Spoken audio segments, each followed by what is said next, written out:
The House will come to order. The pledge will be led by Kenna Sturgeon, Rifle High School, Rifle, Colorado. Would everyone please join me in the Pledge of Allegiance? I pledge allegiance to the flag of the United States of America and to the republic for which it stands, one nation under God, indivisible, with liberty and justice for all.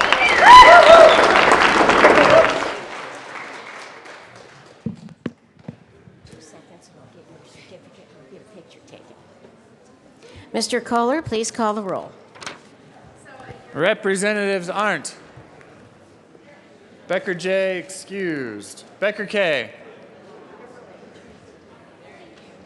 Representative Casey Becker. Brown. Buck. Buckner. Carver. Conti. Corum. Court. Danielson. Del Grosso. Dorr. Duran. Esgar. Everett.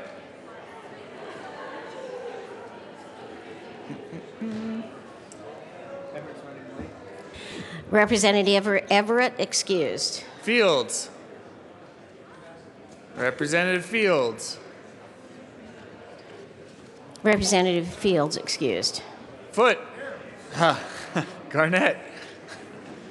Representative Garnett. Janal. Hamner. Humphrey. Joshi. Kagan. Representative Kagan.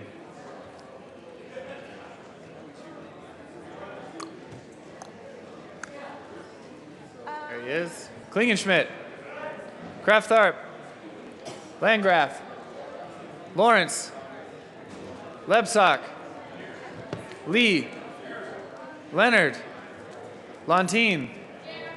Lundeen. McCann. Melton. Mitch Bush. Moreno. Navarro. Neville. Nordberg. Pabon. Pedersen. Primavera. Priola. Rankin. Ransom. Rosenthal. Rupe. Ryden. She's not there. Representative Fields is present.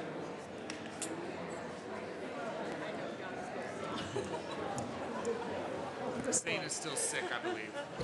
Sane excused. Salazar. Sias. Singer. Thurlow. Tyler. Representative Tyler. Van Winkle. Yeah. Vigil.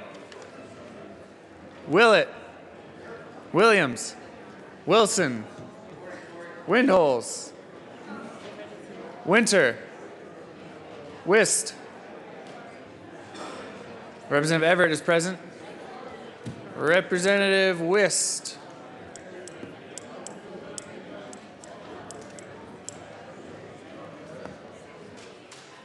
I like how you keep looking back knowing she's not there. Sometimes she is. She's right here. So who do you have excused so far? Representative Wist is present. Young. Madam Speaker. Sanitizer. No, I doubt it. No, I'm just doing my part. My bit. It's good though. It's smart. With 63 present, 2 excused, a quorum is present. Representative Rupe. Thank you, Madam Speaker. Good morning, members. I move the reading of the Journal of Monday, March 21st be dispensed with and that it be approved as corrected by the Chief Clerk. You have heard the motion that the journal be adopted as corrected by the chief clerk. All those in favor say aye. Aye. Opposed, no. Motion carries. Announcements and introductions. Representative Rosenthal. Thank you, Madam Speaker. So, members, as you know, yesterday was Aerospace Day at the Capitol, but in my view, every day is Aerospace Day. Wanted to let the members know about a proclamation that the governor has issued in regards to Boeing Company, which not just has an office in Colorado, but has a lot of subcontractors here, a lot of small businesses that provide it. And so this proclamation is due to Boeing's 100th anniversary. So I'm not going to read this entire proclamation, but I'd like the members to acknowledge the two folks from Boeing here today, DeForest Hamilton and Sarah Thomas, and thank you very much for your work.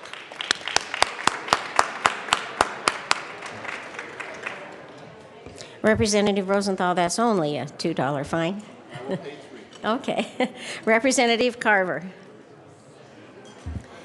Thank you, Madam Speaker, and thank you, Representative Rosenthal, for initiating the proclamation and for the governor for signing it. Representative Carver, excuse me, would you please give me a couple minutes to get order? Members?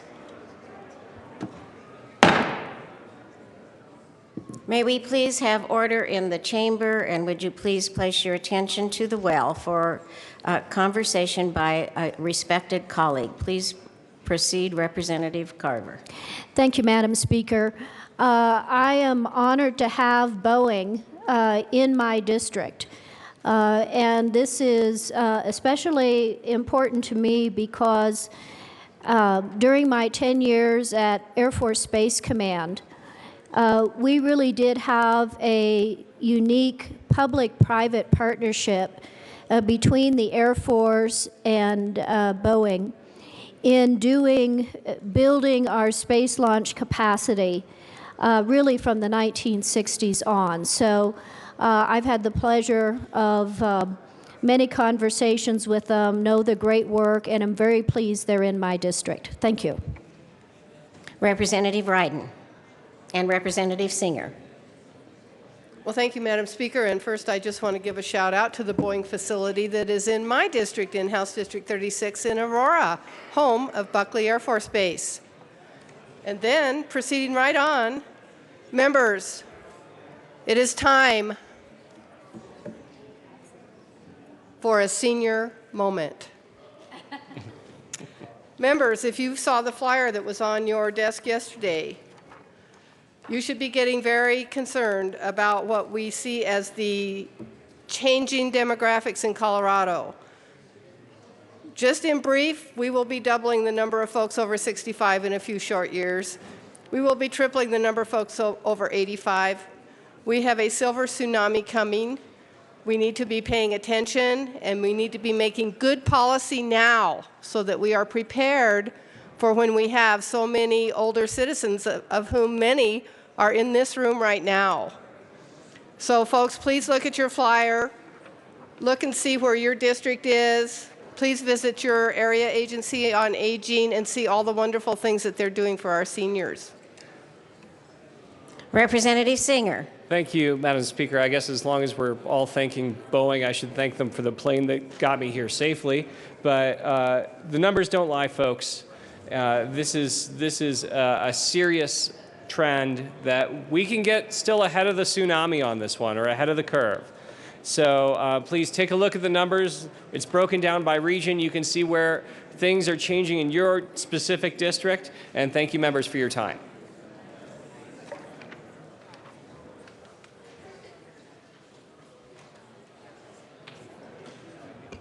Representative Escar. Thank you, Madam Speaker. And I would just like to give a brief introduction to two very esteemed guests here on the floor, my wife and her mother-in-law, Lisa Palm. So thank you both for being here today.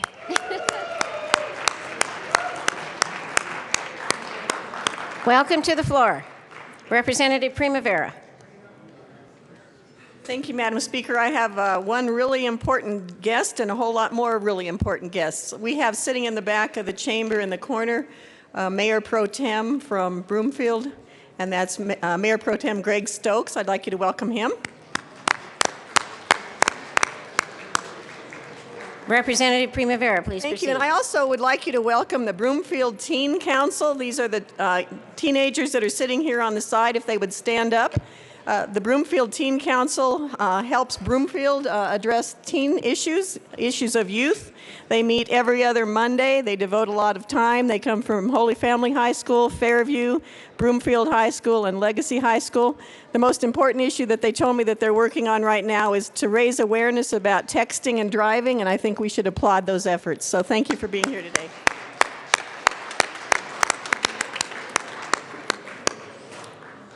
Representative Primavera. Thank you, Madam Speaker. And I have two more announcements about committees. If you will give me just a brief moment, we're going to have to get order again. May we have order in the chamber, please? Please proceed, Representative Primavera. Thank you, Madam Speaker. Public Health Care and Human Services Committee will meet at 1:30 this afternoon to hear three bills, 1326, 1377, and Senate Bill 13. And then tomorrow morning at 7:15 a.m., members of the Colorado Health Insurance Exchange Oversight Committee will meet in room 112. Thank you. Representative Williams. Thank you, Madam Speaker. Members of the Business Affairs and Labor Committee, we have four bills that we will hear this afternoon. We will hear House Bill 1114, House Bill 1317, House Bill 1156, and Senate Bill 126. See you at 1:30. Representative Arndt, and Representative Hamner next. Go right ahead, Representative. Thank you, Madam Speaker. Today I'm proud to have two guests here. One is named Chuck and one is named John, and I know I'm going to get a fine for that. But they're doing some important work in raising funds for Parkinson's, so I want everyone to get out their calendar now and put down August 28th, the Parkinson's fundraiser bike ride. So I am going to be there, and I hope you're in as well. Thank you. It's a $2 fine. Thank you, Representative Arndt. Representative Hamner. Thank you, Madam Speaker. And I need to call the Capitol Choir down to the well yet again on this beautiful March day for another March birthday. Somebody needs to be buying cupcakes for all of our March birthday celebrations. But today on the floor, we're celebrating, welcoming back and celebrating the birthday of Representative Rupé. And so we're going to resound you with a beautiful rendition of Happy Birthday, because you get to spend your birthday all day with us. Aren't you lucky? Yes. Okay, are we ready? Happy birthday to you. Happy birthday to you. Happy birthday, Representative Rupé. Happy birthday to you.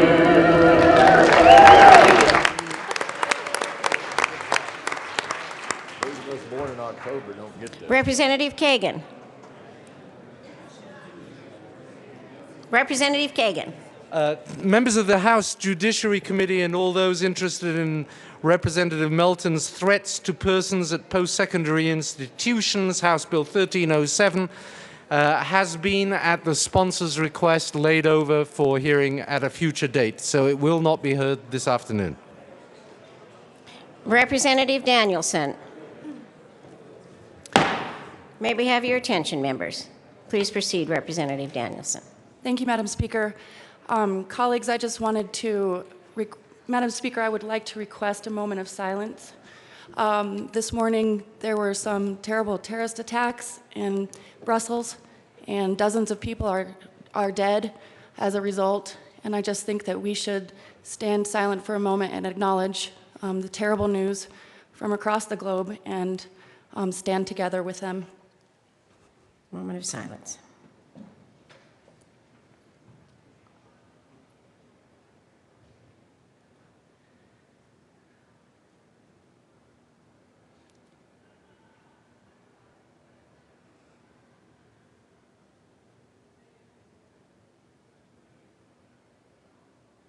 Thank you.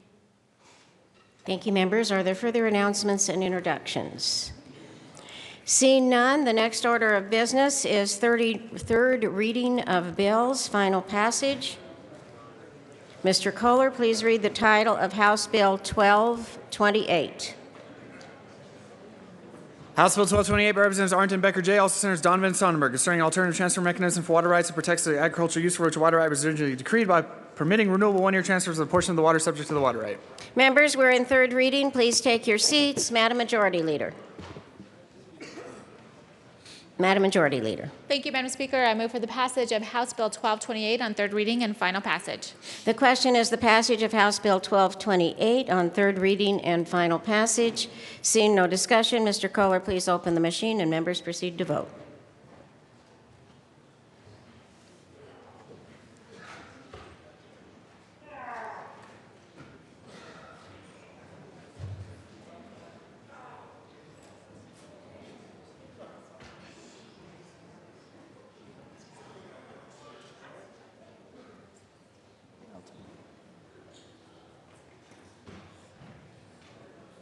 Close the machine. With 37 ayes, 26 noes, and 2 excused, House Bill 1228 is passed.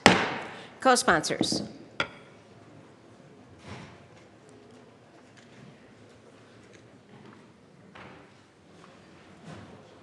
Close the machine. Mr. Kohler, oh, I beg your pardon, Representative Brown, please proceed.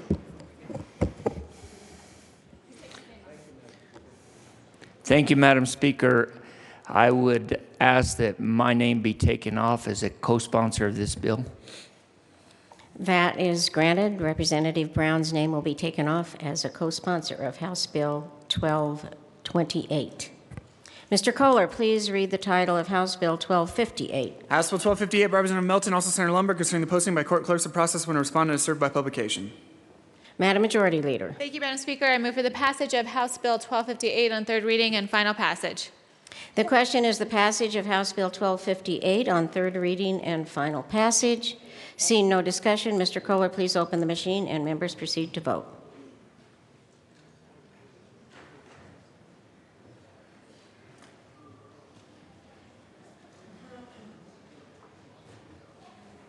Close the machine. With 63 ayes, no noes, and 2 excused, House Bill 1258 is passed. Co-sponsors.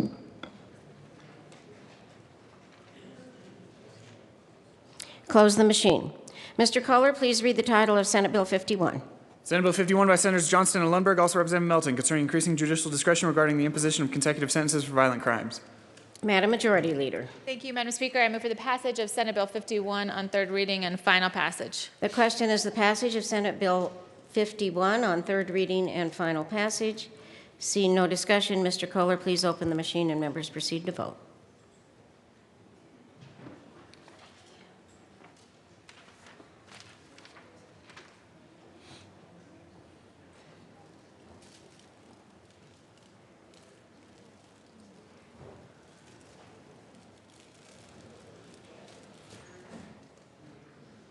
Close the machine. With 43 ayes, 20 noes, and 2 excused, Senate Bill 51 is passed.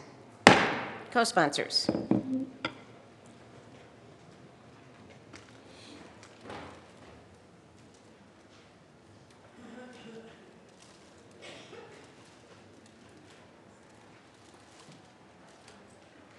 Close the machine.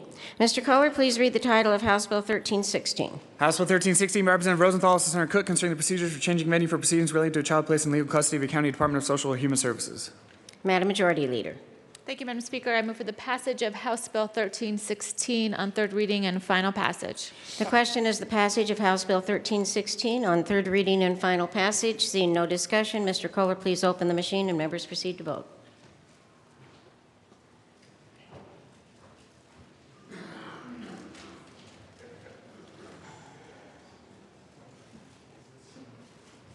Close the machine. With 63 ayes, no noes, and 2 excused, House Bill 1316 is passed. Co-sponsors.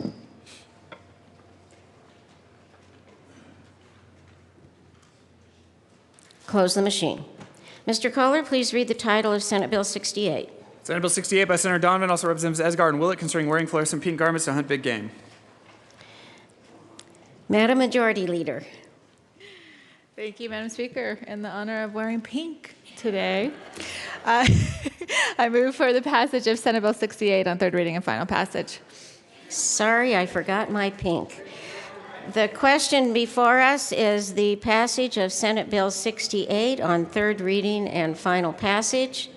See no discussion. Mr. Kohler, please open the machine and members proceed to vote.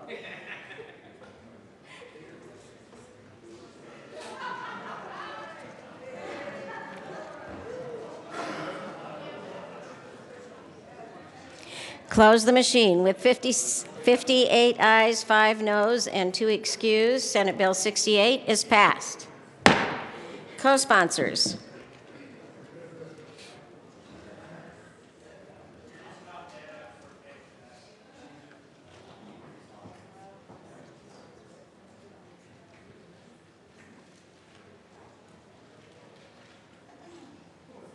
Close the machine. Mr. Kohler, please read the title of House Bill 1171. House Bill 1171 by Representatives Pedersen and Fields, also Senator Woods, concerning continuation of the Colorado Special Education Fiscal Advisory Committee. Madam Majority Leader. Thank you, Madam Speaker. I move for the passage of House Bill 1171 on third reading and final passage. The question is the passage of House Bill 1171 on third reading and final passage. Seeing no discussion, Mr. Kohler, please open the machine and members proceed to vote.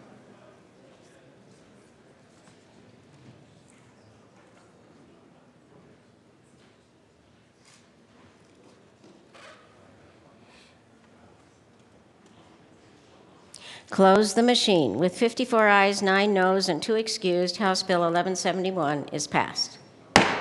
Co-sponsors.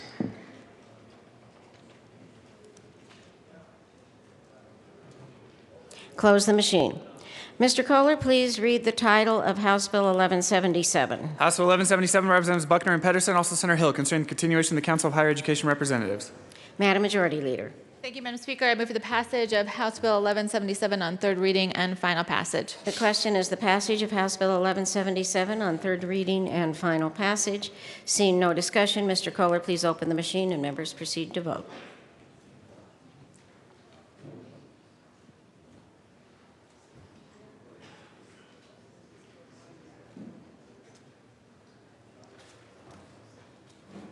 Close the machine. With 57 ayes, 6 noes, and 2 excused, House Bill 1177 is passed. Co-sponsors.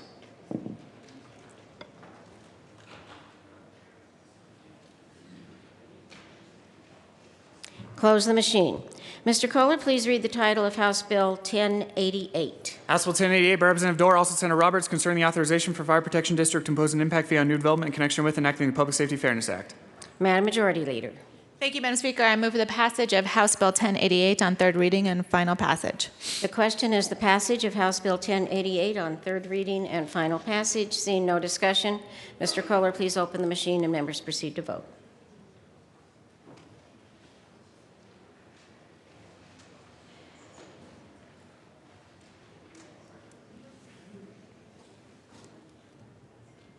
Close the machine. With 41 ayes, 22 noes, and 2 excused, House Bill 1088 is passed. Co-sponsors.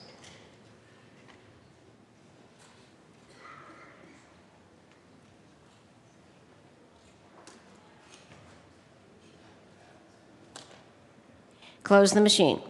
Mr. Kohler, please read the title of House Bill 1298. House Bill 1298 by Representative Melton, also Senator Cook, concerning changes in permissible vehicle dimensions. Madam Majority Leader.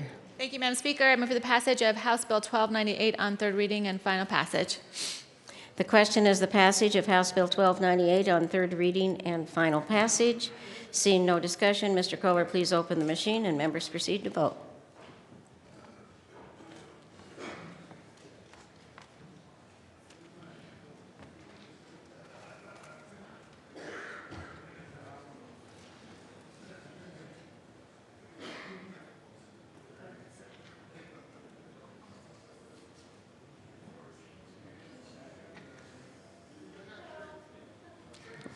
Close the machine.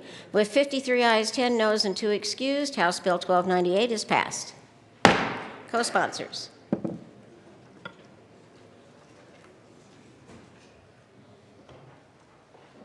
Close the machine. Mr. Kohler, please read the title of House Bill 1006. House Bill 1006, Representatives Becker, Kane, Garnett, also Senator Hill, concerning clarification of the scope of the exemption from government charges of property owned by or leased to a housing authority, owned by, leased to, or under construction by an entity that is wholly owned by an authority, an entity in which an authority has an ownership interest, or an entity in which an entity wholly owned by an authority or which an authority is the sole member has an ownership interest. Madam Majority Leader. Thank you, Madam Speaker. I move for the passage of House Bill 1006 on third reading and final passage. The question is the passage of House Bill 1006 on third reading and final passage. Seeing no discussion, Mr. Kohler, please open the machine and members proceed to vote.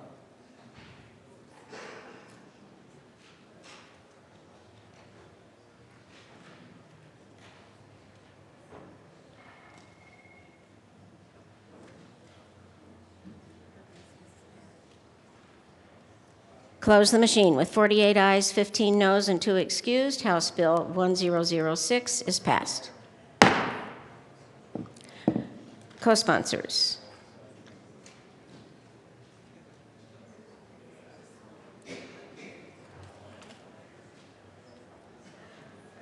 Close the machine. Mr. Kohler, please read the title of House Bill 1014. House Bill 1014, Representative Williams, also Senator Tate, concerning the creation of the Business Intelligence Center program within the Department of State. Madam Majority Leader. Thank you, Madam Speaker. I move for the passage of House Bill 1014 on third reading and final passage. The question is the passage of House Bill 1014 on third reading and final passage. Seeing no discussion, Mr. Kohler, please open the machine and members please vote.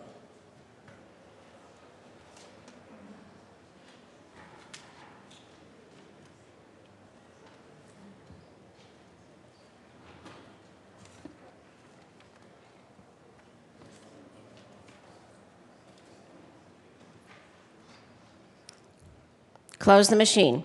With 35 ayes, 28 noes, and 2 excused, House Bill 1014 is passed. Co-sponsors.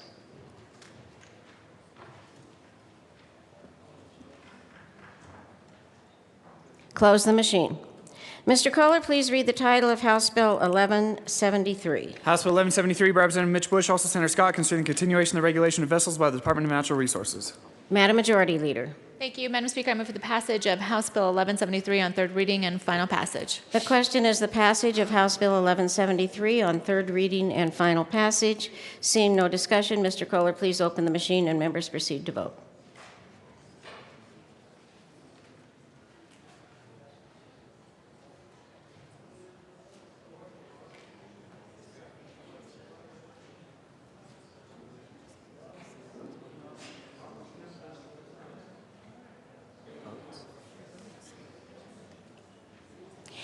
Close the machine. With 41 ayes, 22 noes, and 2 excused, House Bill 1173 is passed. Co-sponsors.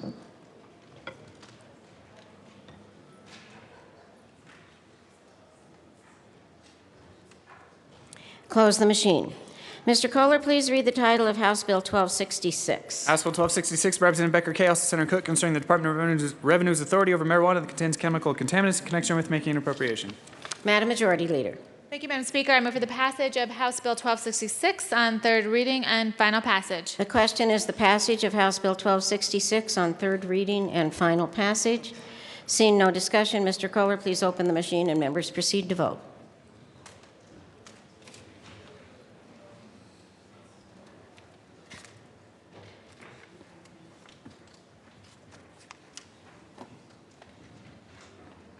Close the machine. With 36 ayes, 27 noes, and 2 excused, House Bill 1266 is passed. Co-sponsors.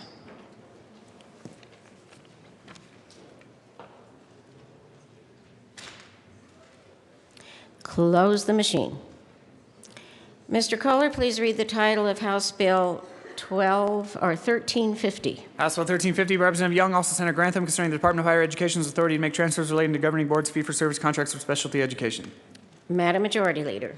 Thank you, Madam Speaker. I move for the passage of House Bill 1350 on third reading and final passage. The question is the passage of House Bill 1350 on third reading and final passage.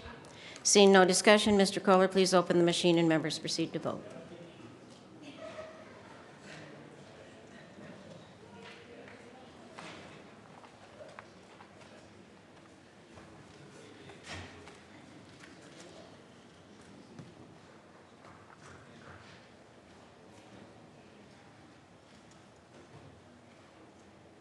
Close the machine. With 63 ayes, no noes, and 2 excused, House Bill 1350 is passed.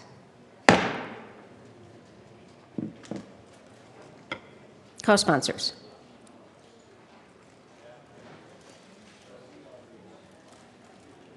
Close the machine.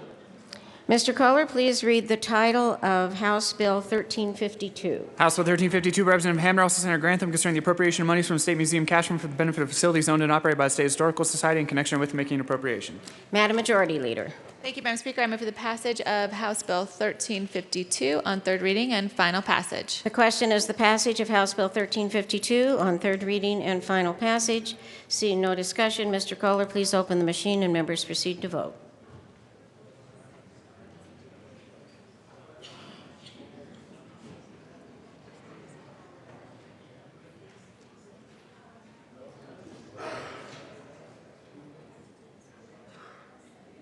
Close the machine. With 38 ayes, 25 noes, and 2 excused, House Bill 1352 is passed. Co-sponsors.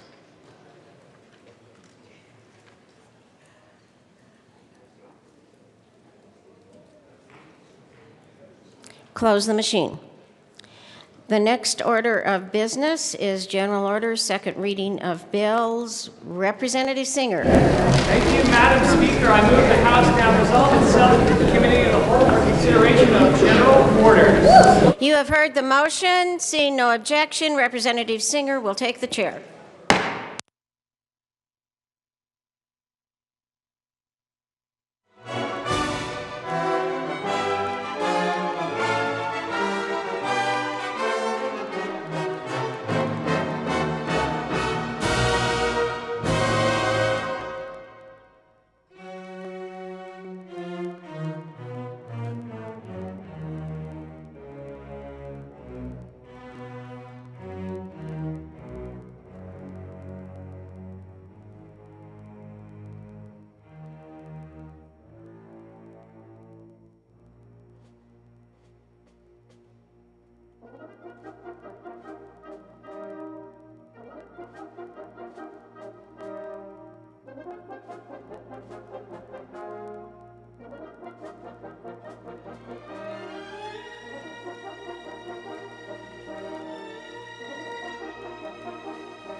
Committee will come to order.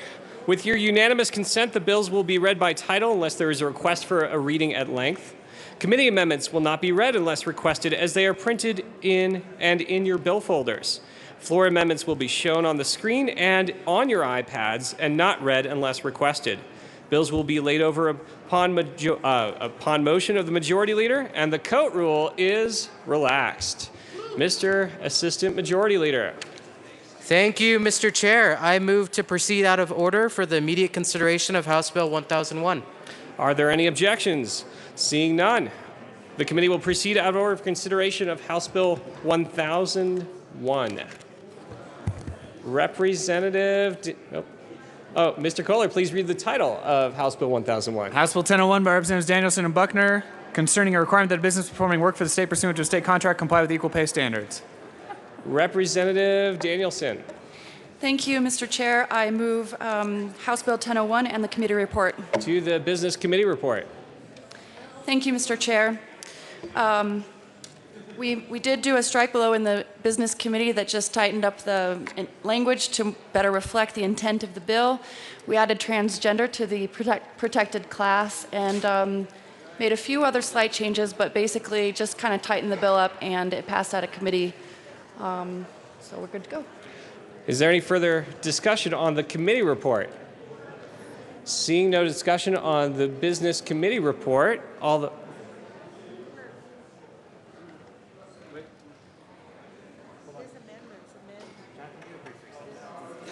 committee will be in a brief recess.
The committee will come back to order.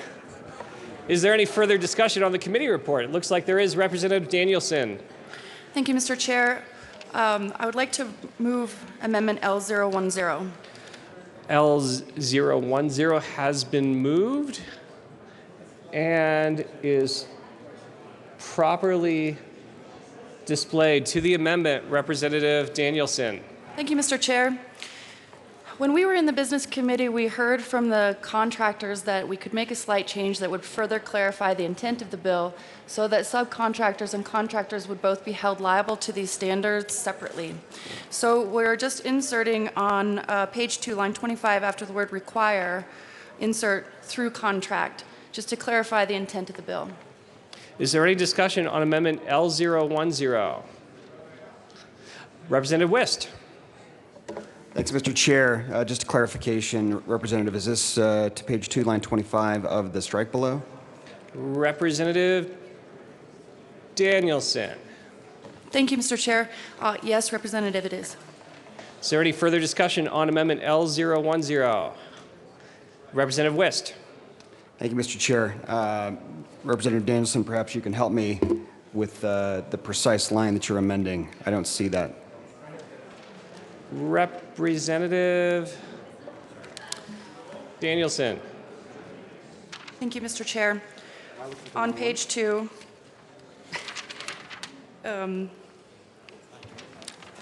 Yeah, I don't know how I could be more clear. Page 2, line 25, after require, insert through contract. You may have a different version of the bill. It's on the green sheet. Representative Wist, you may want to look at the committee report. I know it's. When they print up the committee report. Got it, okay. I'm fine. Any further discussion or confusion on Amendment L010? Representative Pabon. Thank you, Mr. Chair. Not any confusion, just support, and want to give credit where credit is due. Representative Danielson and Buckner listened to our committee and took these changes. I think this is a good change. It improves the bill, puts accountability where accountability should be, and ask for an aye vote. Is there any further discussion on Amendment L010? Representative Lawrence. Thank you, Mr. Chair. Well, I just have a few questions on this. As someone who has a contracting company that works for the state, even if this is through contract, if we have certified payrolls, we're taking their word that what they turn in as certified is correct. We don't, as a prime contractor, have direct oversight over their payroll policies. So I'm not sure how this would be verified. Is there any further discussion on Amendment L010? Representative Wist. Thank you, Mr. Chair. Members, we had some discussion in committee about the independent nature of the obligation that subcontractors have on this bill. My concern is that this amendment essentially makes the contractor responsible for or in a position to guarantee the compliance of the subcontractor. So I guess that would be my question and my concern. If that's the intent, then I oppose the amendment.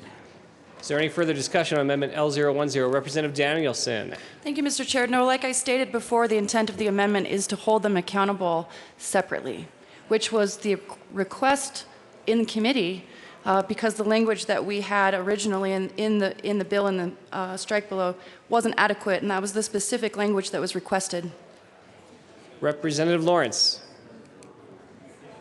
Thank you, Mr. Chair. Well, to echo some of the comments by Representative Wist, again, the contractor doesn't have any direct oversight on the subcontractor's payment policies. We can take their certified payroll and guess that what they're sending us is actually correct, but what this is doing is putting an additional burden on the contractor to go in and have direct oversight over their subcontractors. They don't have the personnel or the time to be able to do that on every subcontractor, on every project, everywhere in the state. This amendment is just adding another layer of burdensome regulation on contractors. I would absolutely oppose this. It doesn't make this any better. It actually makes it worse for the prime contractor. Representative Navarro. Thank you. I do have a question for the sponsors. If this is changing the word to require, how are you going to track that requirement? And who is in charge of keeping charge of that? Is there any further discussion on Amendment L010? Representative Pabon. Or Mr. Minority Leader. Thank you, Mr. Chair. Reading through this, I hear what you're saying the intent of this is, but you're saying that you shall require through contract in any subcontractor. So basically, you're still putting the onus on the contractor to now be the cop of all of this stuff through the subcontractor. So I don't believe your amendment actually does what you're trying to say that it does. Representative Danielson. Thank you, Mr. Chair. No, it would specifically then require the subcontractor to meet the same standards separately. Sir, Mr. Assistant or Mr. Speaker Pro Tem. Thank you, Mr. Chair. So let's be very clear about what this language does. So this is a private contract between a contractor and a subcontractor. And just like any other contract, the rights, responsibilities, penalties, terminations, whatever we may have between these two entities is done by contract. So this puts this back into the hands of the private sector to handle. All we're saying is, however you want to handle that, contractor and subcontractor, you have to have that in your contract. That's all we're saying. We're not saying here's what it has to look like, here's what oversight, enforcement, policing, none of that. This is simply a private contractual agreement, which we should honor and we believe wholeheartedly in this building and in this bill. We just want to make sure that there's a provision in there that contemplates this this important public policy, equal pay, in the private contract. So that's all this amendment does. It's a good amendment. It's a thoughtful one, and I ask for an aye vote. Representative Lawrence. Thank you, Mr. Chair. Again, what this is doing is placing an additional burden on the prime contractor. You're asking us to go in and have direct oversight over a subcontractor. The prime contractor contracts with the state. We have pass-through agreements. We assume that all those agreements are being met when a contract is returned and every page is signed off on. But what you're asking us to do is go in and have personal oversight over every subcontract that is written in the state and possibly making this information subject to public scrutiny. I don't think that's what this is trying to address, and I don't think this amendment is making this bill any better. What it's doing is placing an additional burden on contractors around this state and possibly opening up a new cottage industry for litigation in the state to have these contracts scrutinized even further than they currently are. This amendment really does not make this bill better. I would ask for a no vote. All right, Representative Navarro. Members, I would also like to urge a no vote on this. We're restricting our contractors as it is.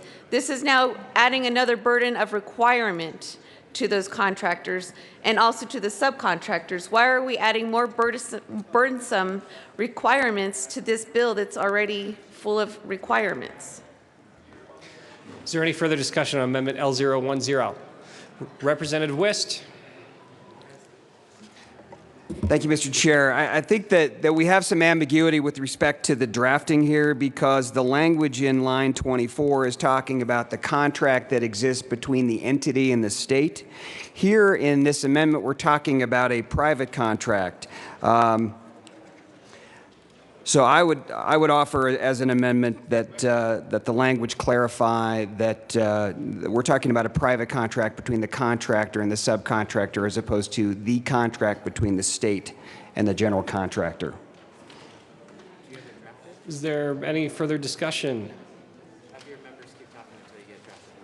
Go ahead, keep going. Representative Lundeen. So I have some concerns about the ambiguity of this amendment here. I'm trying to understand specifically what it seeks to get to. I'm wondering how this articulates with the public and private interaction. Can you help me understand again what this amendment is seeking to do? Mr. Assistant Majority Leader. Thank you, Mr. Chair. Well, I think it's important to understand about this amendment is that it's not oversight. This is every contractor has a contract with their subcontractor. And what this amendment is seeking to do is say you have to have the same equal pay policies with your subcontractors. You have to write that into your contract to make sure everyone is paying women equal pay for equal work. That's what this bill is about. That's what this amendment is about. Accountability for everyone, making sure that everyone is has policies that pay equal pay for equal work for our female counterparts. I ask for an aye vote. Is there any further discussion on Amendment L010? Representative Lundeen. So I guess a pox on me for a clumsy lout, but I'm not understanding the specifics of what this does. I'm challenged to understand whether this is the state to the prime contractor, the prime to the subcontractor. How does this amendment affect that relationship? Is there any further discussion on Amendment L010? Mr. Assistant Majority Leader. Thank you, Mr. Chair. Representative Lundeen, this amendment specifically is between the contractor and the subcontractor. That's what this amendment calls out. Representative Nordberg. Thank you, Mr. Chair. So for further clarification, is the prime contractor now liable for the subcontractor's actions? Is there any Representative Lawrence?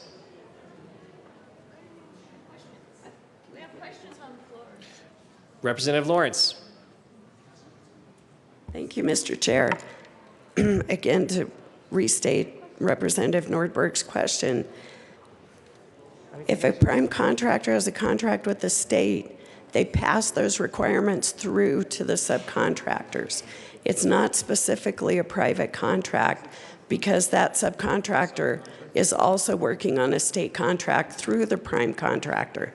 So they're the same requirements, but you're placing an additional burden on the prime contractor to make sure that they have direct oversight on a subcontractor. We can do that to a certain extent with certified payroll, but what you're asking for here is a much more invasive investigation should questions arise about payments to employees. This is a burden placed upon contractors in the state, and it's a burden that we don't need to add to the ever-increasing load of regulations and burdens that are passed down by the federal and the state government on contractors trying to work for the state. This language does not make this bill better. It just places an additional burden on a prime contractor for what their subs are doing. That should not be the prime contractor's responsibility to oversee every minutia in the subcontractor's business. Again, I would ask for a no vote. The committee will stand in a brief recess.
Further discussion on L011, Representative Danielson. Thank you, Mr. Chair. I think the amendment to the amendment does clarify what we were trying to clarify. So I'm fine with this amendment. Is there any further discussion on L011 or L? Yeah. Representative Lundin. I want to thank the bill sponsor for clarifying what I was struggling to understand. Thank you. Is there any further discussion on clarifying L010? Seeing none, the motion before the body is Amendment L011, amending L010. All those in favor say aye. Aye. All opposed say no. L011 passes. Back to L010. Is there any further discussion on L010? Seeing none, the question before the body is the passage of L010. All those in favor say aye. Aye. All those opposed, no. L010 passes. Back to the committee report. Representative Wist. Thank you, Mr. Chair. I move L008 and ask that it be displayed. L008 has been moved and is properly displayed. To the amendment, Representative Wist. Thank you, Mr. Chair. We had some discussion in committee about whether or not the data, and just to be clear, this bill, the intent of the bill or the sponsors of the bill have talked about how this bill is about equal pay standards. In fact, there are no new standards. What this bill does is to compile data. We asked questions in committee about whether or not this data would be publicly available through a CORA request.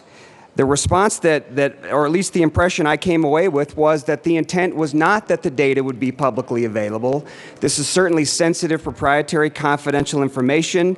L008 helps to ensure that the confidential information that businesses are submitting regarding the wages of their employees will remain confidential. It will be used for purposes of effectuating the intent of the statute, but not used improperly by litigants against employers. This is a good amendment. I think it helps to clarify the scope of the discussion during the committee hearing. Is there any further discussion on L008? Representative Danielson. Thank you, Mr. Chair. Not only does the bill establish equal pay standards, but it's about holding these companies accountable to them for the first time, letting the state lead by example. If you want to limit the transparency of this is where you start. I strongly urge a no vote. Is there any further discussion on Amendment L008? Mr. Minority Leader. Thank you, Mr. Chair. I would urge an aye vote on this. The reality is, why should we ask this person through, if they are opened up to this, to have to release their private information? What you're paying should be between the business, the department, but there's no reason that needs to be open to public record, what you are paying your employees. Now, if you're brought up on something and you have to go through the department and they're looking through that, you're still going to turn the information over. The department will have that information, but that should not be something that's subject to open records. Because the reality is, if you're a business and you want to try to get information about another business, you just file some kind of suit, and then all of a sudden your competition now has to release all of their information. And guess what? You found out all the information that your competition is, how they're paying their wages and how they're working. So this is why this is important, to further clarify that this information will be held in confidentiality. Representative Danielson. Thank you, Mr. Chair. The bill clearly states that the only information that the Department of Labor can investigate is the information collected for the purposes of this bill. So you can't just open up the whole business for all of their records of all time. It's very strictly kept to the simple information about what a company pays its employees according to gender and ethnicity. And that's the only data that the Department of Labor can investigate. Representative Norberg. Thank you, Mr. Chair. And Representative Danielson, I'd agree with you, but this amendment is just saying that that information is not open to the public. So that's it. We're not talking about opening up the business or any other records, just the business, or just the information, quite frankly, that you just mentioned, keeping that privately held by the department, making sure that people's personal information is not out in public forum. That's what this amendment does. Representative, is there any further discussion on Amendment L008? Representative Wist. Thank you, Mr. Chair. I just want to make it clear that under the bill, employers are required to compile data. What we're talking about is when in the course of a complaint being filed and the department collects this information or asks that employers provide this information, this helps a couple of goals. Number one, it helps to accomplish the goal of the bill in order to allow the state to look at equal pay issues, but also it allows the employer to maintain confidentiality of this very sensitive, proprietary, confidential information. Is there any further discussion on Amendment L008? Seeing none, all those in favor of Amendment L008 signify by saying aye. Aye. All those opposed say no. No. Amendment L008 is lost. To the committee report. Is there any further discussion on the committee report? Representative Neville.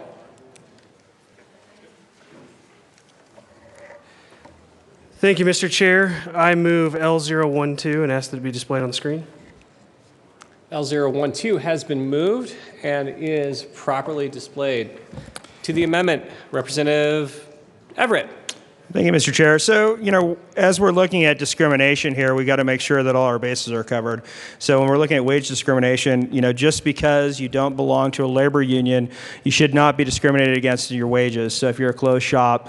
So I think this is a basic freedom amendment that I think we all should support. Representative. Is there any further discussion? Representative Danielson. Thank you, Mr. Chair. I request a title ruling. The committee will be in a brief recess.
The committee will come back to order. This is the chair's ruling that Amendment L012 does not fit under the title. Representative Everett. Thank you, Mr. Chair. I appeal the ruling of the chair.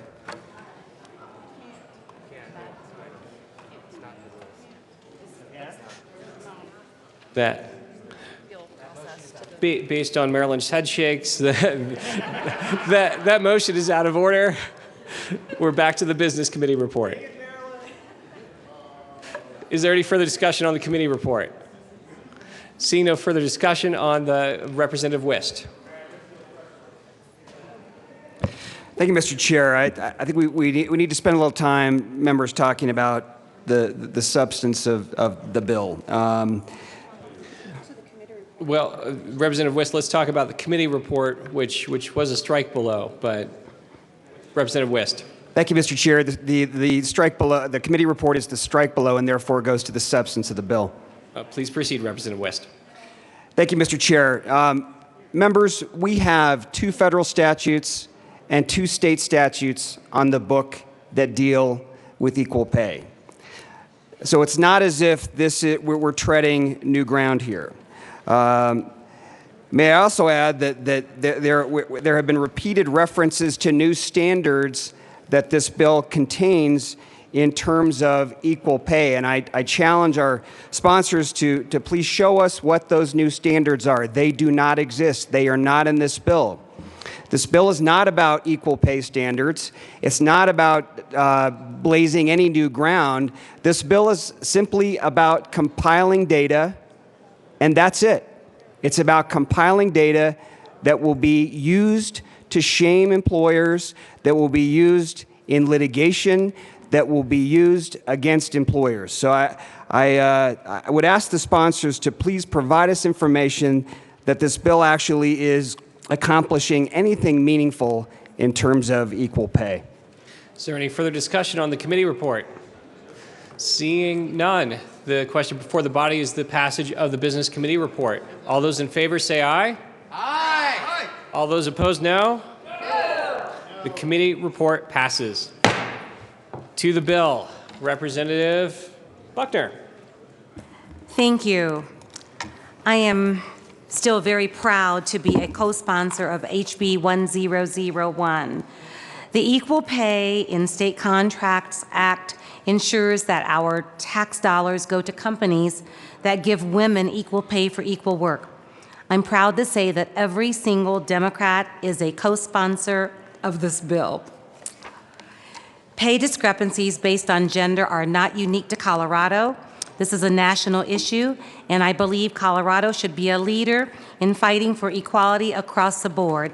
Let's start with equal pay. I ask for an aye vote. Is there any further discussion on the bill? Representative Danielson. Thank you, Mr. Chair. And thank you, colleagues, for another spirited debate. I really appreciate your time and attention to the issue and to this bill.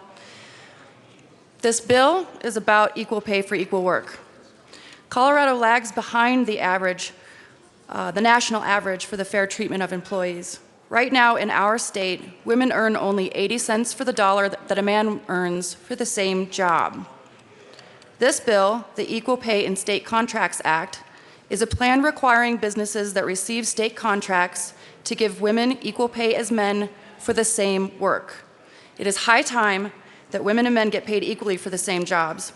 Our economy will benefit when women and minorities are finally paid what they earn. Equal pay for equal work is necessary to help Colorado families and to build the middle class in our state.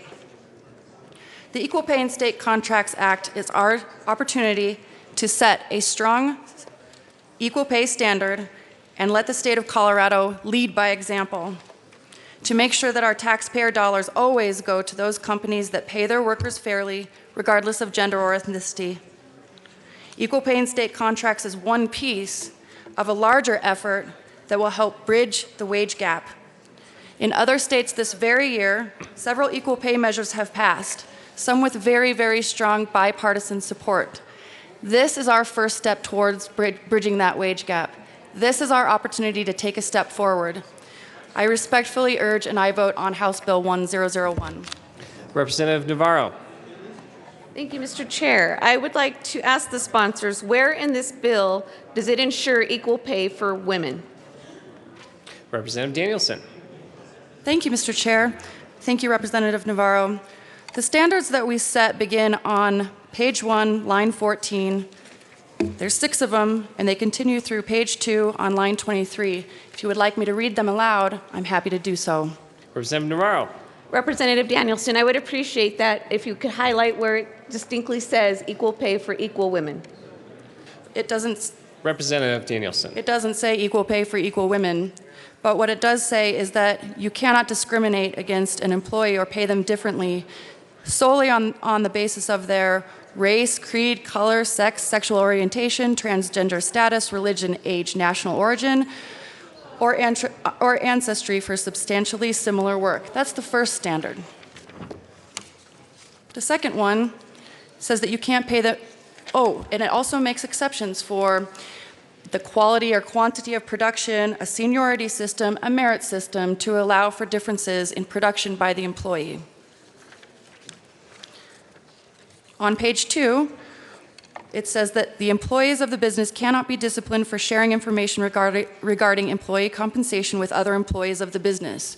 This is a standard to be set in place to protect employees so that they can discuss what they're making, to make sure that they can identify if there is a discrepancy based on something other than the quality of their work. And it goes on like that for half this page. So it sets 3 more standards. You can't restrict certain jobs just to women. You have to be cognizant of any wage discrepancies that may be arising because of the reasons that we laid out, and have a plan in place to correct them. So yes, we have federal we have federal civil rights protections that we are guaranteed as Coloradans, but they are simply not working. When we have such a huge wage gap in our state, we are setting these equal pay standards for the first time, and we are going to hold these businesses to them. Representative Ruppe. Thank you, Mr. Chair. Thank you, representatives, for bringing the bill. I would have really appreciated it if it achieved the outcomes that you desire.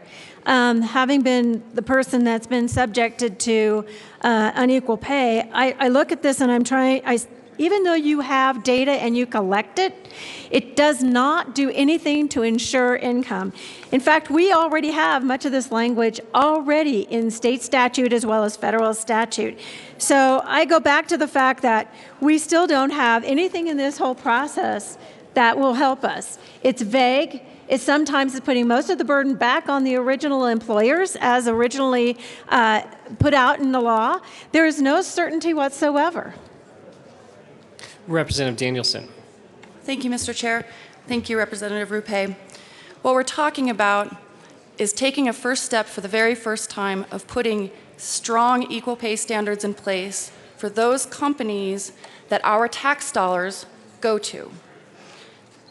There has to be some level of accountability there. It's not that heavy, but it's there. And we can assure the citizens of the state of Colorado that when we are doing business with your taxpayer dollars, it is only going to companies who pay their workers fairly. Representative Nordberg. Thank you, Mr. Chair. So then for the sponsors, you just referenced all the standards that are currently in your bill, but are not all those standards are already in existing law today? Representative Fields.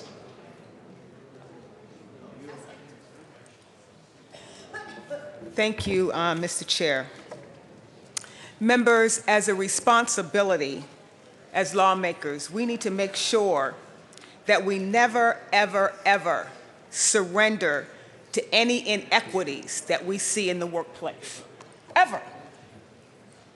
So basically what this bill does, it gives us an opportunity to look at those contracts. Anyone that's doing business with the state of Colorado, they have to just make sure that they are complying with the standards as it relates to equal pay, as relates to wages. And the only way we can find out if there's going to be equal pay for these women and their wages is that we need to have the data. Because what the data does is it exposes where there's inequities. And when we see unfair practices, we have a responsibility to address that. If we don't have the information, then we can't address it. So that's basically what that bill does. It gives us an opportunity to take responsibility, to say we're not going to surrender to any inequity, any unfair practices in the state of Colorado. If we see something wrong, we're going to say something about it, and we're going to do everything to correct it. So I urge a yes vote on House Bill 1001. Representative Rupe. Thank you, Mr. Chair.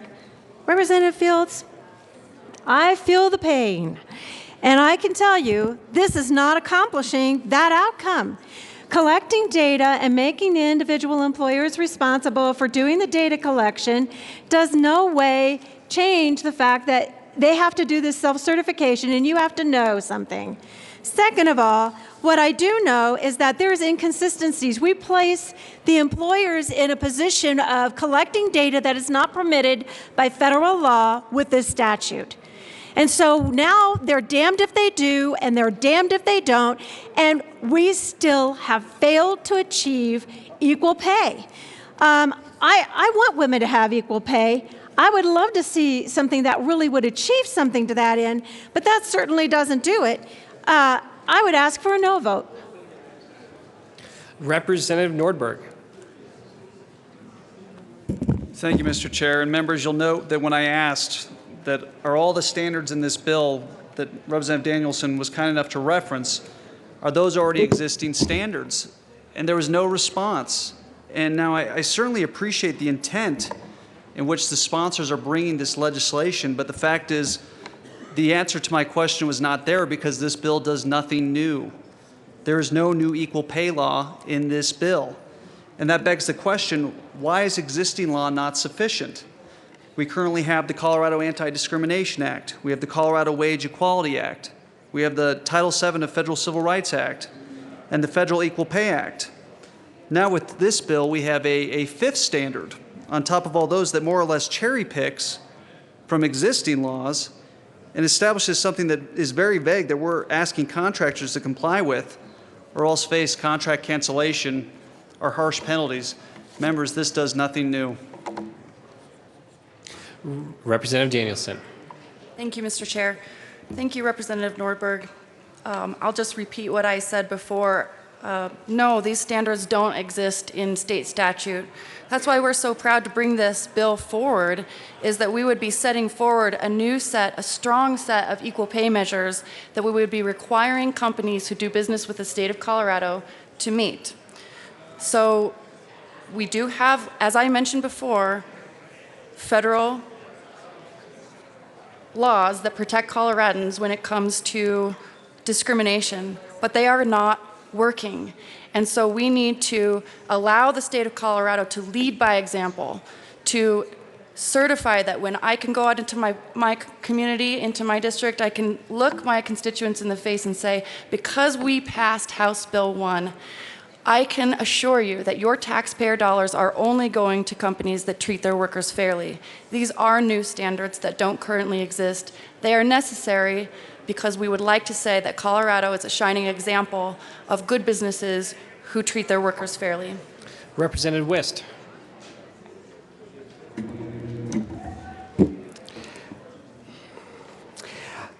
I want to make something very clear. We agree with the goal of equal pay. We agree with that goal. This is not the means to accomplish that goal. And Representative Danielson, respectfully, these standards do exist in existing law. And what I've heard said in debate is that existing standards in law aren't working, so let's pass a new law. That makes absolutely no sense, colleagues. I urge a no vote. Representative Danielson. Thank you, Mr. Chair. Thank you, Representative Wist. The reason that I feel strongly that we need to pass a new law is because we need to set a higher standard.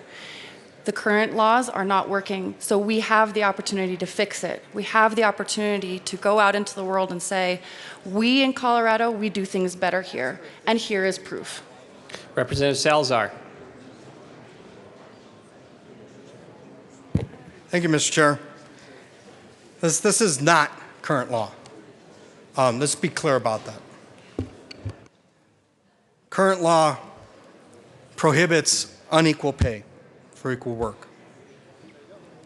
What this does, hold on a second, because I don't think you quite get the distinction. The distinction is this, is that this is a big machine that's running. This is an engine. And as we've been putting this engine together since the 1970s, we're figuring out what is working and what doesn't work. We're figuring out what better protections and what better enforcement we need in 2016. Part of what is missing in the law is compliance, particularly with taxpayer dollars. We need to find out if taxpayer dollars are being spent in an equitable way. We need to find out if those contractors are paying their employees in conformance with the Colorado Anti-Discrimination Act and the Equal Pay Act. And the way that we get there, colleagues, is through these standards. That's how we get there. That's how we begin to understand how our dollars are being spent. That's how we begin to understand if people are being discriminated against. Because you got to have that data in order to have the rest of the law work. And it would have helped you, Representative Rupik, because I think you said a little bit ago, is that, boy, how could this have helped you? Well, it would have helped you. Because now you would have known, if you worked for a contractor, you're an employee, you would have known if you would have been paid fairly. Because these standards that are in here provide for that information. So, out of all these years of the Equal Pay Act being in effect, out of all these years of the Colorado Anti-Discrimination Act being in effect, we know that things aren't working right. And this is just another part of the engine that helps get us there. I ask for an aye vote on House Bill 1001. Representative Danielson. Thank you, Mr. Chair. And just to add to what Representative Salazar said, these standards that we're setting in this bill, you need to think of them like best practices because I'm certain that most companies across the state already do this. Most companies across the state do not discriminate against their employees because of their race or gender. But this, for the first time, specifically prohibits that. Most employees across the state are not penalized for discussing their salary, but this, for the first time, would make that illegal. Most employees across the state are not subjected to only being put into certain positions because they happen to be born female. but this, for the first time, specifically makes that illegal. So what we are doing is trying to take the best practices that companies across the state do employ when they treat their workers fairly, and we're putting it into law to say, this is how you can assure your employees that you're dealing with them according to the equal pay standards that we feel so strongly about. It's something tangible and something to focus on. If you do have a problem with any of these standards, that's what you need to do. When you meet these, you can assure your employees that you're treating them fairly. Representative Lawrence. Thank you, Mr. Chair. Well, members, this has been in law since the 70s.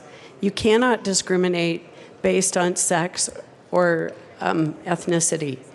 And for contractors in the state, I know for highway contractors, we have to submit certified payrolls. Most state contracts require Davis-Bacon wages, which are set wages across the nation, and those certified payrolls are then overseen directly by a compliance officer at CDOT headquarters. So this is nothing new. These are already addressing issues that are illegal in the state and in the country, and this bill is not adding anything new to our statutes, except that it's adding just another piece of paper, another burden of regulation on prime contractors to pass through to their subcontractors.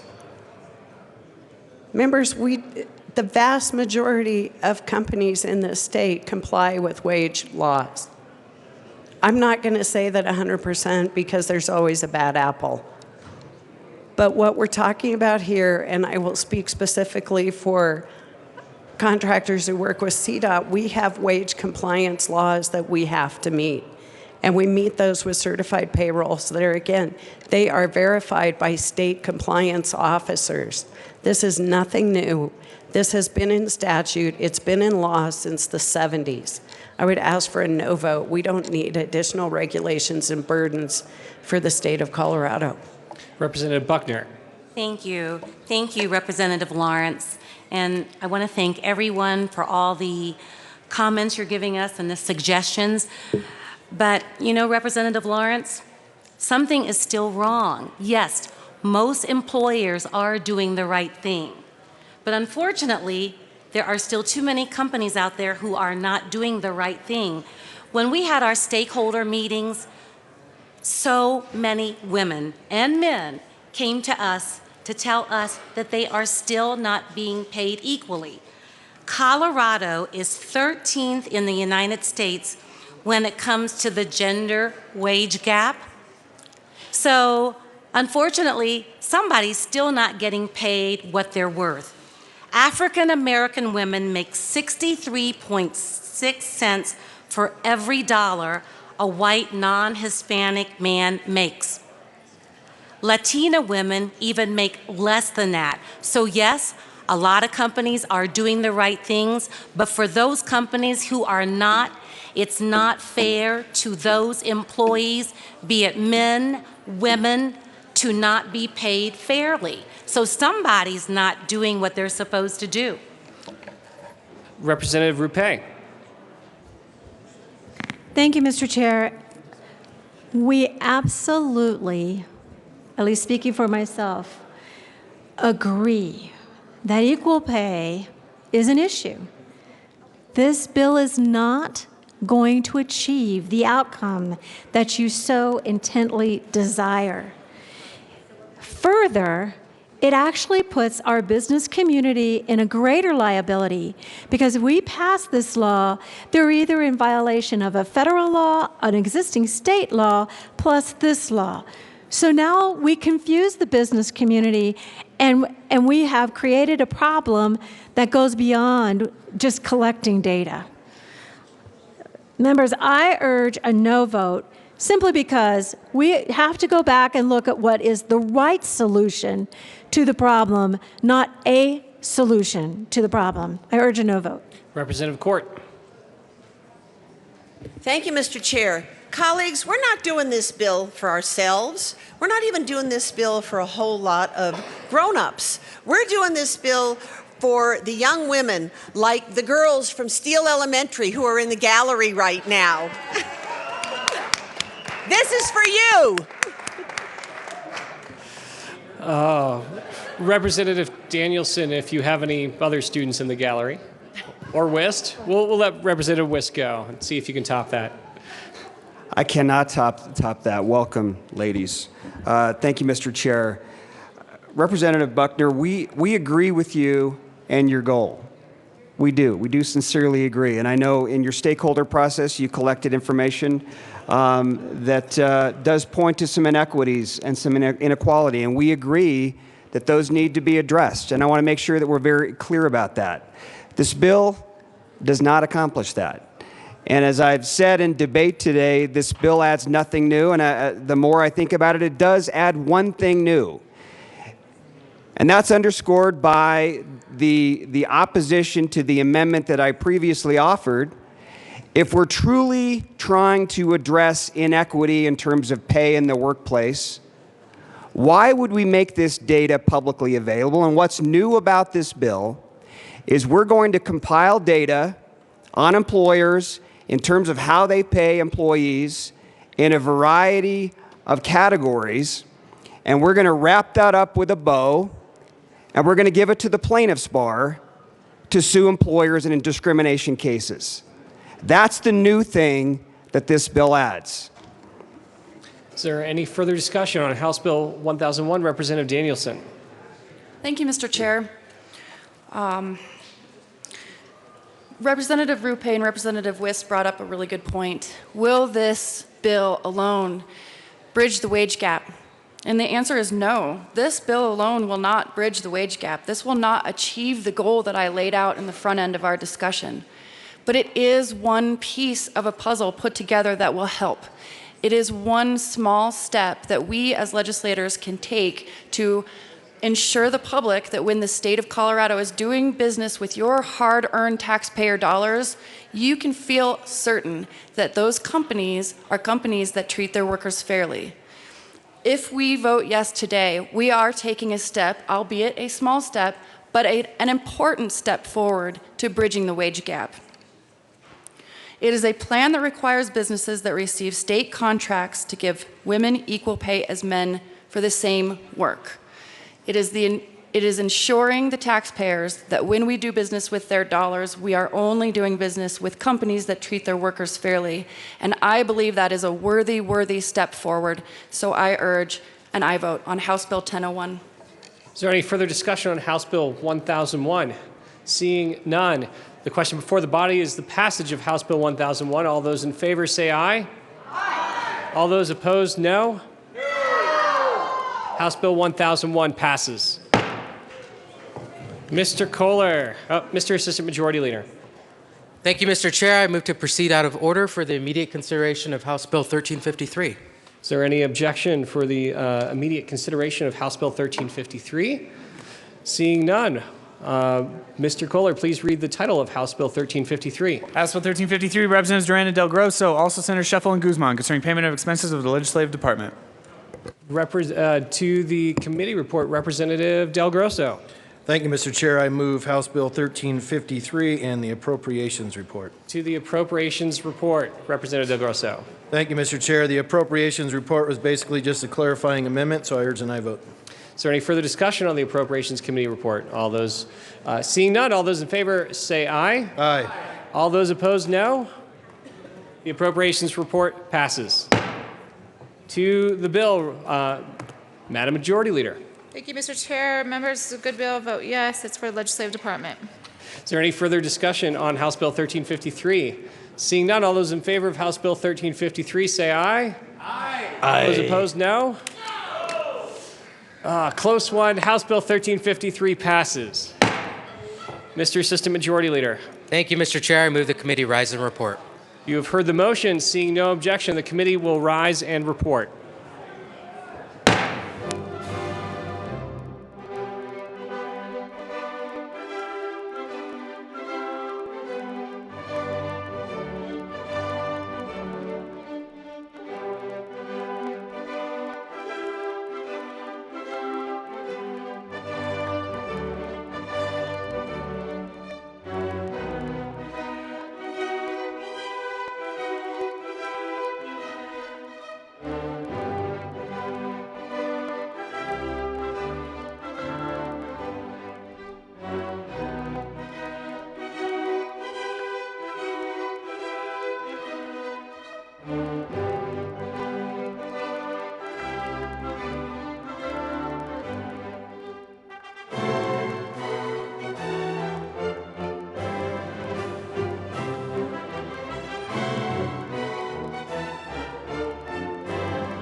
The House will come back to order.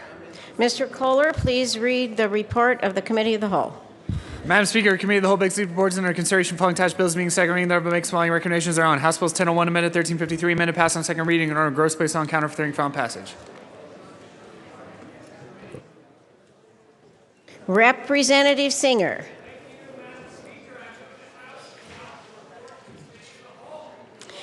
You have heard the motion, and there are no amendments. The question before the House is the adoption of the report of the Committee of the Whole. Mr. Kohler, please open the machine, and members proceed to vote.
Close the machine.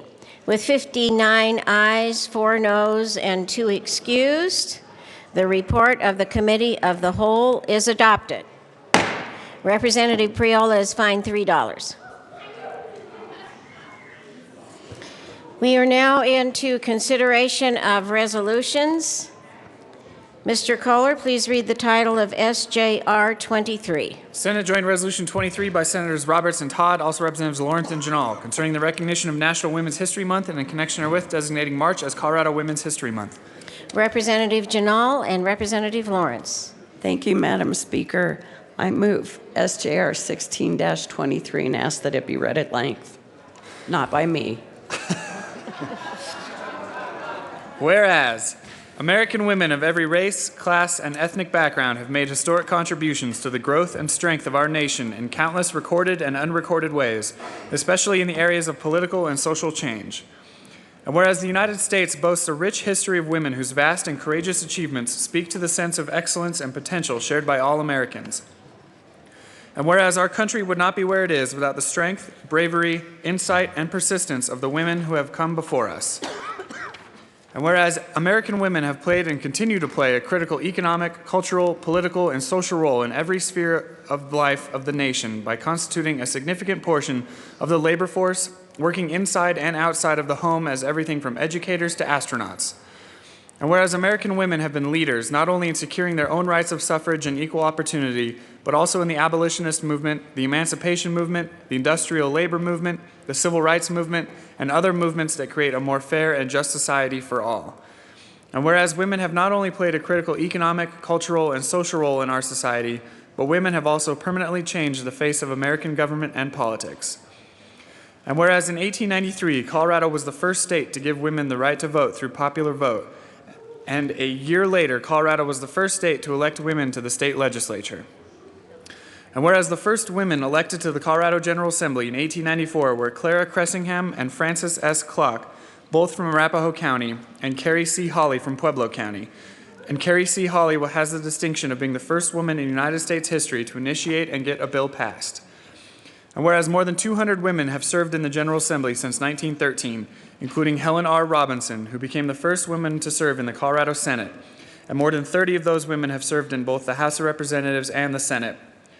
And whereas today women legislators play a vital role in addressing difficult social and economic issues and helping our country and the state of Colorado prepare for the future. And whereas Colorado again this year has the highest percentage of women serving in a state legislature at 42%, while the national percentage of women state legislators is 24.6%. And whereas Colorado currently has 42 women serving in the General Assembly, which is the largest number of women in the legislature in Colorado's history. And whereas such contributions and leadership in areas that help women improve their lives and the lives of those around them led the United Nations in 1975 to designate March 8th as International Women's Day, and led the United States Congress in 1987 to designate the month of March as National Women's History Month. Now, therefore, be it resolved by the Senate of the 70th General Assembly of the State of Colorado, the House of Representatives concurring herein, that we, the members of the 70th General Assembly, hereby declare the month of March 2016 to be Colorado Women's History Month in recognition of the struggles, accomplishments, and contributions of American women throughout history. Representative Janal. Thank you, Madam Speaker. I rise in support of SJR 1623. Women have made countless contributions to our country throughout our nation's history. Some have names we recognize, like Clara Barton, Harriet Tubman, Susan B. Anthony, Eleanor Roosevelt, and Rosa Parks. But women's history is also about countless women whose names we do not know. The millions of women of courage and commitment who have served the society as doctors and scientists, as teachers and factory workers, marathoners and mothers, and at home and in schools, in offices and congregations, in our armed forces, and in our communities. Women have helped to build this nation and to keep it strong. It is in their honor that we pause to celebrate Women's History Month each year. Yet barriers remain. Women now work for pay in greater numbers, in more occupations, and for more years of their lives than ever before. But too many must still settle for compensation that's far below what it should be, and too many still struggle every day in tests of resourcefulness and devotion to balance the demands of work and family. If freedom and opportunity are truly to be the law of the land, we must sustain and renew our commitment to the principle of equality that is our American heritage and the work to remove the obstacles that stand in the way. Recognizing Women's History Month offers us an opportunity to celebrate the contributions of all of the women who have enriched our nation.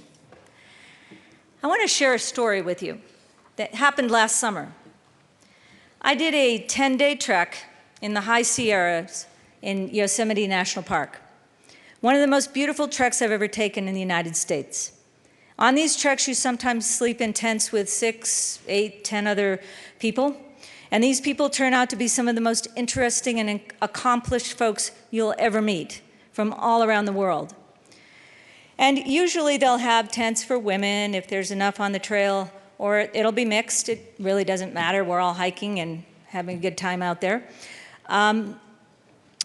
But we get to talking over a campfire or at a dinner, which is usually served family style. And about the 4th day of trekking, I'm hiking on this beautiful trail. And a gentleman about my age comes running up to me on the trail and he says, "I am so glad I caught up with you." And I had no idea who he was or what he was all about. He said he heard from the last camp he was in that I was a Colorado legislator. His name was Michael Waybrett. He just sold his family newspaper of over 50 years in Lodi, California. And he decided to trek the High Sierras with some old buddies and his son. I'm still wondering at this point, what does this have to do with anything? He continued to say he had something in common with me and with Colorado. His great-grandmother was Colorado's first woman senator, Helen Ring Robinson, from 1913 to 1917. Helen Ring Robinson, Senator Helen Ring Robinson, served, before that she was a teacher. And get this, she was a journalist for the Rocky Mountain News. So the apple doesn't fall far from the tree. She passed many laws. One was a minimum wage law for women. She improved the pay for teachers. She extended the number of months children were required to attend school each year. I'm sure that wasn't too popular with the children. She also urged adequate funding and enlightened the treatment for the mentally ill. In 1915, Senator Robinson was invited to accompany Henry Ford on a trip to Europe in the interest of peace.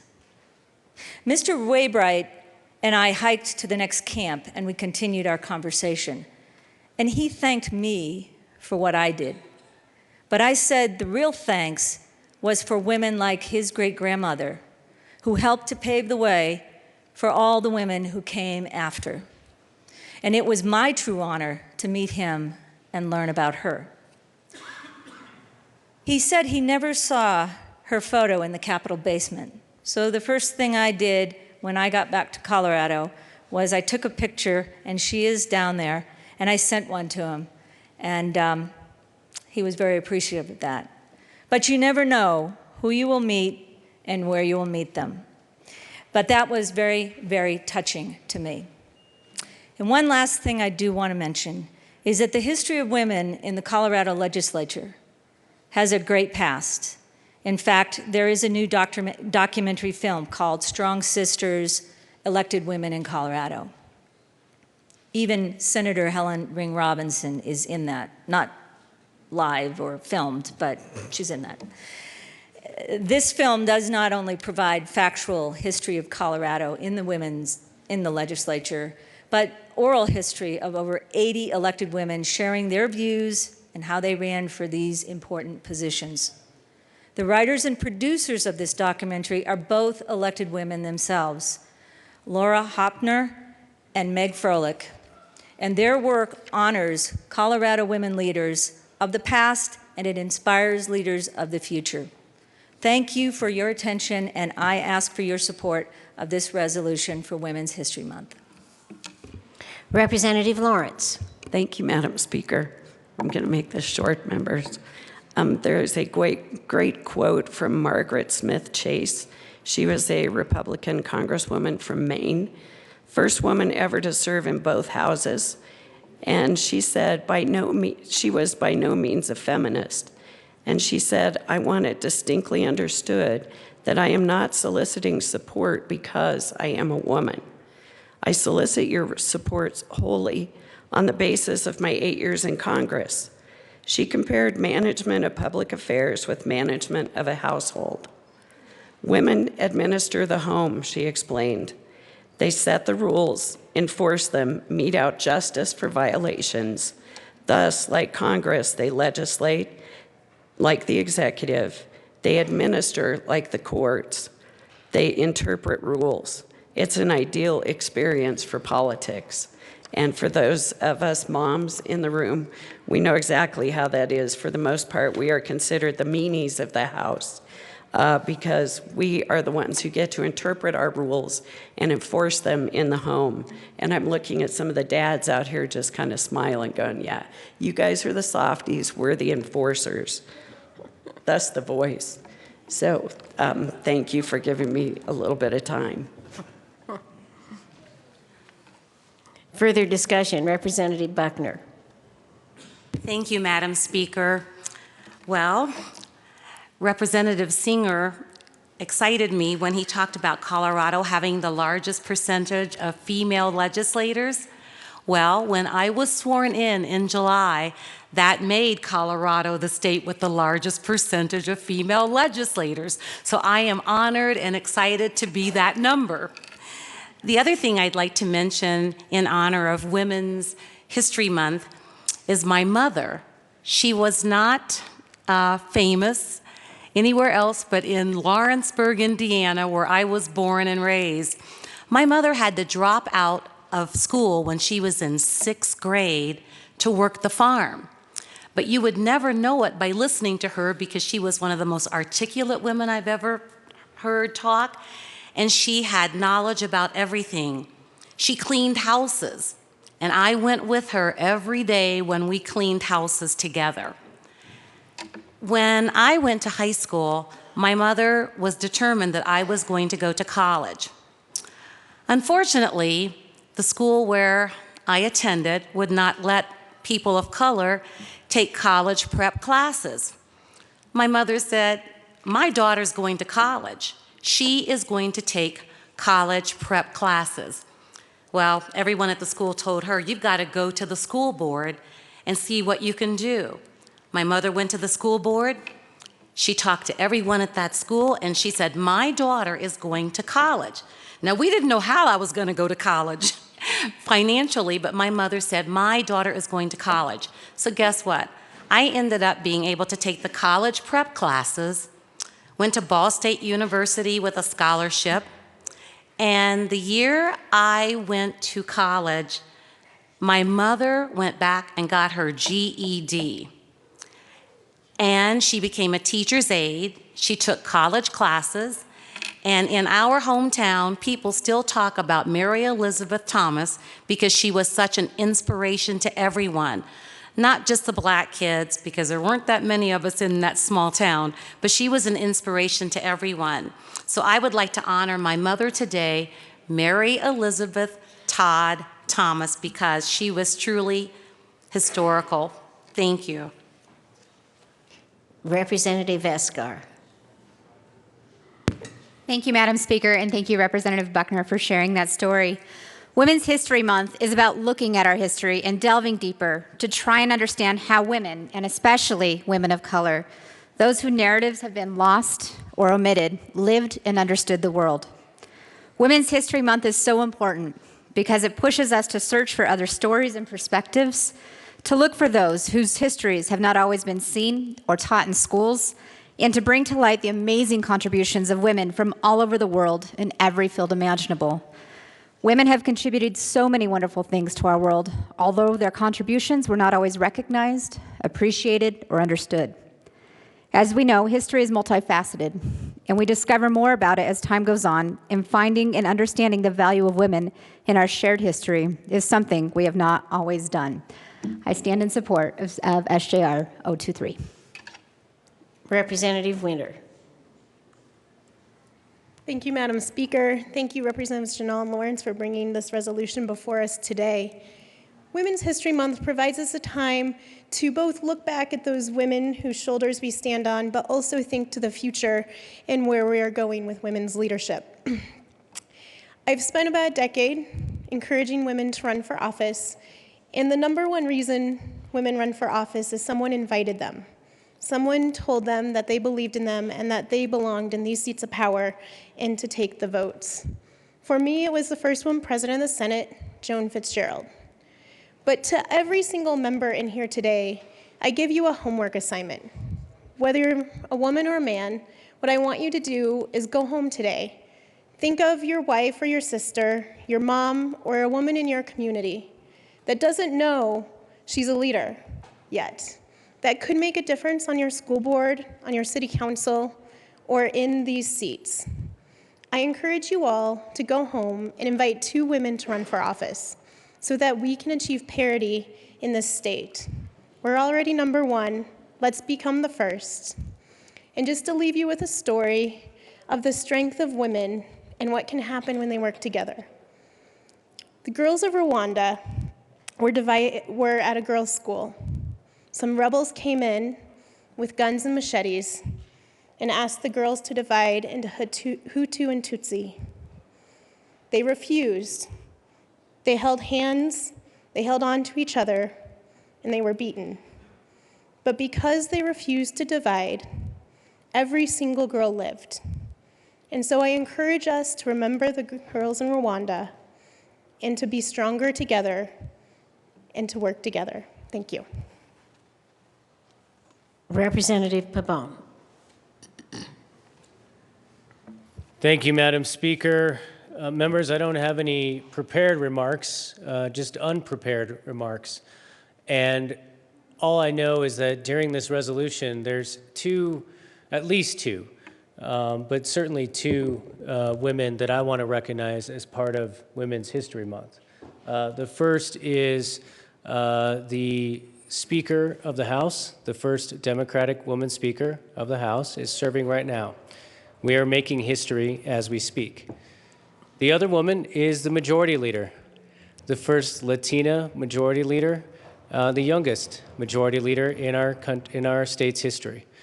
I'm proud and honored to serve under both of them and want to just recognize that history isn't in the past. History is in the future. And when you make history, it's time to recognize that. So to my friends who are making history right now, it's proud to be part of that legacy.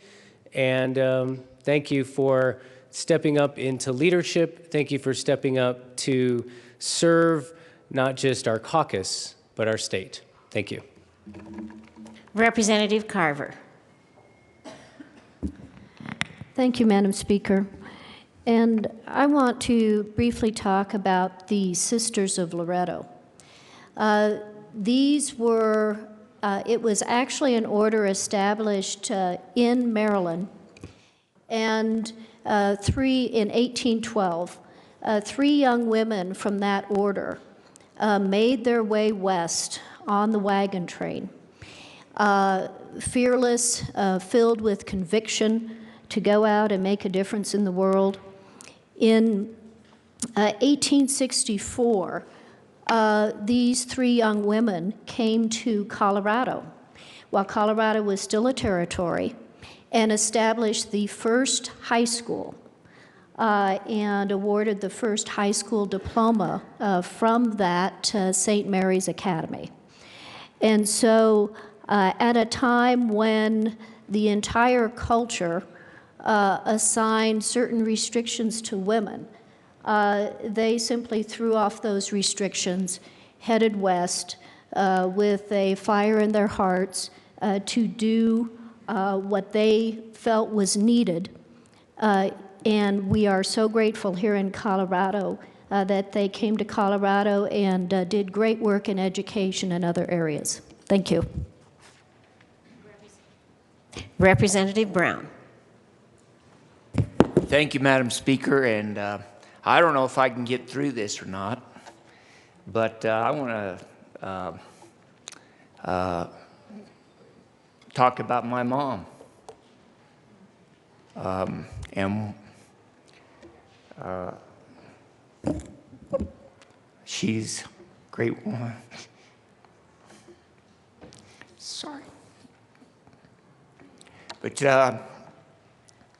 we kind of grew up poor. I didn't know it. We had an old adobe house. You could see through the walls practically. And but we made it. She worked hard to make ends meet. My dad worked hard.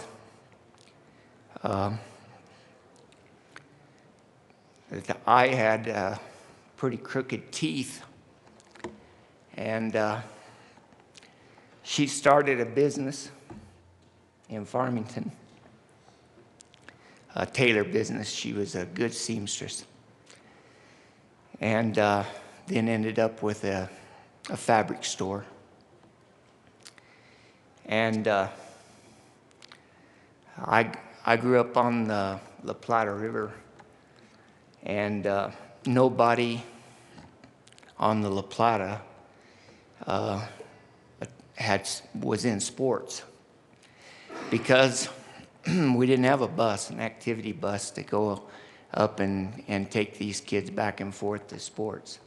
But I was able to because my mom started this store and 2 stores in Farmington, and so I was able to participate in sports and was able to participate in a lot of things. But she, I didn't realize at the time she wanted me to have straight teeth. And at the time, you know, it was kind of a sissy thing to have braces.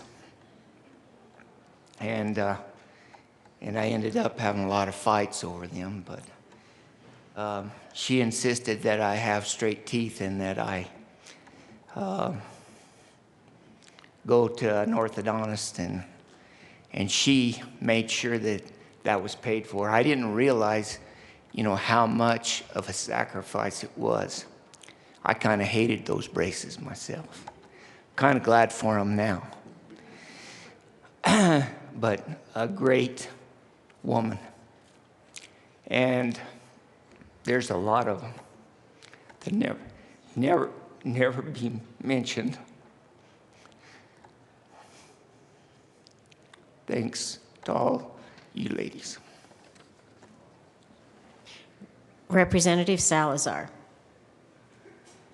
Thank you, Madam Speaker. I want to kind of give a juxtaposition of the women in my family. I was talking to my daughters, and my eldest daughter, Alex, she's 19 years old, and I had her with my first wife, and then my youngest daughter is Lily, and she's 7 years old, and I had Lily with my wife, Jessica.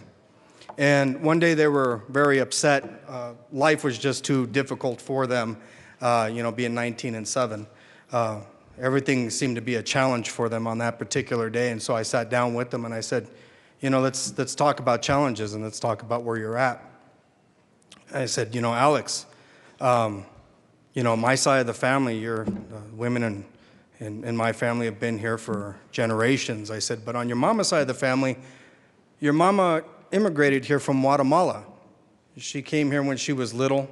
She came here with your abuelita, and they went through an amazing journey from Guatemala to the United States to finally end up in California when your mama was little. And that story is one where I know that there have been countless number of immigrants who have made that kind of a journey. But for those of us here in the United States who are very comfortable, who have never had to make such journeys, there's an amazing story of having to flee a country that was being torn apart by a civil war, where bad things were happening to women in that country. And as a matter of fact, many of my ex-wife's family members were missing, never been found again. So they had to flee, taken on this amazing exodus from Guatemala to the United States. We talked about the fact that when they got here, just how much my ex-mother-in-law, how much she valued education and what she did, the number of jobs that she worked to ensure that my ex-wife would be educated. Ultimately, where she ended up going to CU nursing school, getting her BSN and RN degrees, and later on getting her master's degree. And I sat and I talked to my daughter, my 19-year-old daughter, and I said, when you take a look at your life and the history of the women in your life, what you're going through today, is it really insurmountable? Do you think you could draw on the experiences of the women in your family to maybe understand that you're a warrior too? She was like, yeah, I think I get it, Pops. I think I get what you're saying. And with the little one, being 7 years old, the discussion was wrapped around my great-grandmother, as many of you know, who was an Apache. She was taken from her tribe under government directives. My grandfather then stole her from the family that she lived with when she was 13 years old, and he forced her to marry him. But yet she persevered. She's a woman in my family who stands larger than any other woman in the family because of how she persevered and how, despite the tragedies and the consequences she faced in her life, how she was the kindest woman anybody could ever imagine. That she didn't let life beat her down. In fact, she just beat back life and went out on her own terms, which was a massive amount of love from family and friends. I think that's an important story for my girls to always latch onto, is Women's History Month begins at home. It begins with who their grandmothers are and were, and how much they can draw upon the strength of those women, the odds that they overcame through their lives in order to make sure that my daughters are afforded a better future. So I rise in strong support of Senate Joint Resolution 23 because this is a resolution that goes straight to the heart of what my daughters need to know and what they need to tell, hopefully, my granddaughters at some point in the future. Thank you very much, Representative Janal. Thank you very much, Representative Lawrence, for bringing this resolution. Is there further discussion on SJR 23? Seeing none, the question before us is the adoption of SJR 23. Is there objection to taking a voice vote? Seeing none, all those in favor say aye. Aye. Opposed, no. SJR 23 is adopted. Would you please open the machine for co-sponsors, Mr. Kohler?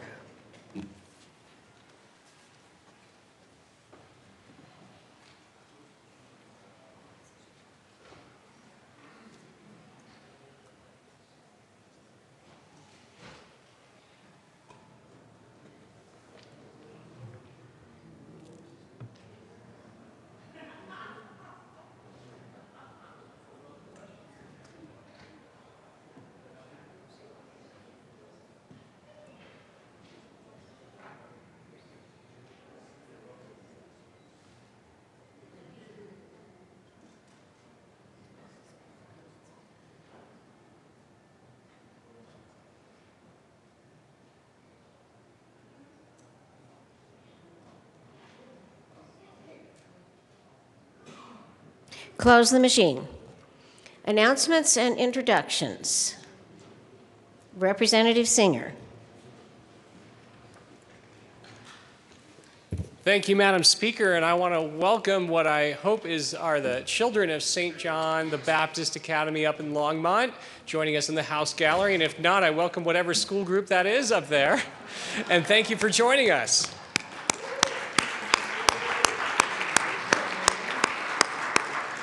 Representative Janal.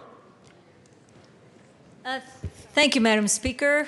And I, too, want to welcome from Fort Collins Heritage Christian Academy. Are they up in the balcony? No? Well, they were supposed to be here. Maybe they were here.